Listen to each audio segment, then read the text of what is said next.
तिब्बत स्थित मानसरोवर कैलाश के बाद किन्नर कैलाश को ही दूसरा बड़ा कैलाश पर्वत माना जाता है। सावन का महीना शुरू होते ही हिमाचल की खतरनाक कही जाने वाली किन्नर कैलाश यात्रा शुरू हो जाती है।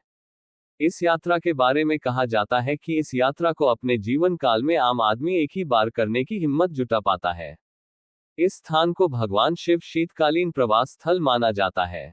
किन्नर कैलाश सदियों से हिंदू व बौद्ध धर्म के अनुयायियों के लिए आस्था का केंद्र है। इस यात्रा के लिए देश भर से लाखों भक्त किन्नर कैलाश के दर्शन के लिए आते हैं। किन्नर कैलाश पर प्राकृतिक रूप से उगने वाले ब्रह्म कमल के हजारों पौधे देखे जा सकते हैं। भगवान शिव की तपोस्थली किन्नौर के बौद्ध लोगों और हिंदू भक्तों की आस्था का केंद्र किन्नर कैलाश समुद्र तल से 24,000 फीट की ऊंचाई पर स्थित है। किन्नर कैलाश स्थित शिवलिंग की ऊंचाई 40 फीट और चौड़ाई 16 फीट है। हर वर्ष सैकड़ों शिव भक्त जुलाई व अगस्त में जंगल व खतरनाक दुर्गम मार्ग से होकर किन्नर कैलाश पहुंचते हैं। किन्नर कैलाश की यात्रा शुरू करने के लिए भक्तों को जिला मुख्यालय से करीब 7 किलोमीटर दूर राष्ट्रीय राजमार्ग 5 स्थित पोवारी से सतलुज नदी पार कर तंगली गांव से होकर जाना पड़ता है। गणेश पार्क से करीब 500 मीटर की दूरी पर पार्वती कुंड है। इस कुंड के बारे में मान्यता है कि इसमें श्रद्धा से सिक्का डाल दिया जाए तो मुराद पूरी होती है। भक्त इस कुंड में पवित्र स्नान करने के बाद करीब 24 घंटे की कठिन राह पार कर किन्नर कैलाश स्थित शिवलिंग के दर्शन करने पहुंचते हैं। वापस आते समय भक्त अपने साथ ब्रह्मा कमल और औषधीय फूल प्रसाद के रूप में लाते हैं। किन्नर कैलाश के बारे में अनेक मान्यताएं भी प्रचलित हैं।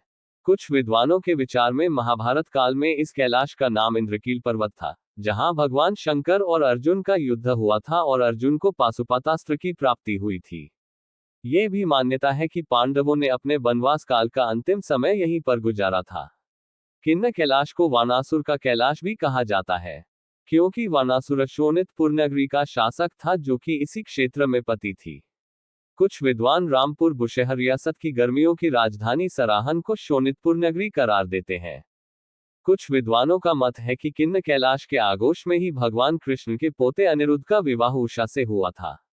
शिवलिंग की एक चमत्कारी बात यह है कि दिन में कई बार यह रंग बदलता है। सूर्योदय से पूर्व सफेद, सूर्योदय होने पर पीला, मध्याह्न काल में ये लाल हो जाता है और फिर क्रमशः पीला, सफेद होते हुए संध्या काल में काला हो जाता है। क्यों होता है ऐसा, इस रहस्य को अभी तक कोई नहीं समझ सका है। किन्नौर वासी इस शिवलिंग के रंग बदलने को किसी दैविक शक्ति का चमत्कार मानते हैं।